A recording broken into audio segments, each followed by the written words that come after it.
Earlier this month, 2 Confederate monuments in the town of Luray were decorated with spray paint in the middle of the night. Initially, town staff and volunteers worked to remove the spray paint, but were not successful. Since then, it has been discovered that the town of Luray doesn't actually own the statues. After deep research by Luray town manager Steve Burke and the firm Reedy & Reedy, it was determined that the rightful owners of the Eastern Monument are Avram and Virginia Hinkle, and the owner of the Western Monument is the Virginia Historic Society. With this information coming to light, the town staff recommended the following to council. Based on that, staff would recommend that we send notification to the Barbie family as the trustee of record and to the Virginia Historic Society, basically letting them know that there has been vandalism at both of the monuments, that based on our deed research, they have an ownership interest, and let them know that if they wish to pursue their ownership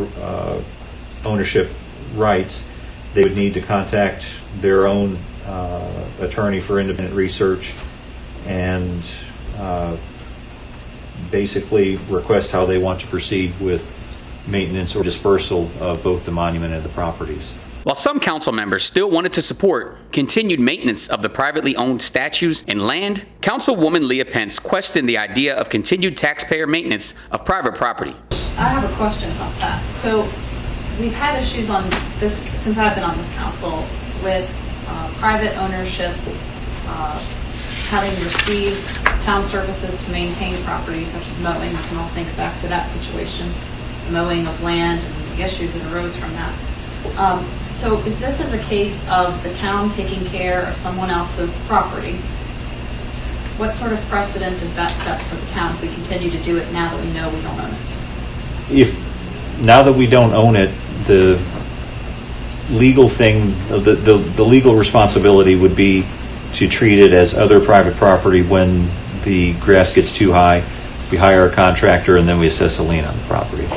Pence also pointed out that 8 years ago, the town spent over $160,000 of taxpayer money to restore the privately owned monuments. In the end, the town decided that they will no longer maintain the statues, nor will they pay several $1,000s per statue to have the decorative spray paint sandblasted off of the statues. Councilwoman Pence took to Facebook to give a recap of Tuesday's work session where these decisions were made. Her post reads as follows. Quote, to those who may have missed the meeting tonight, thanks to the due diligence of our town manager, staff, and questions by council, we learned that the town does not own the statues nor the land that they sit on.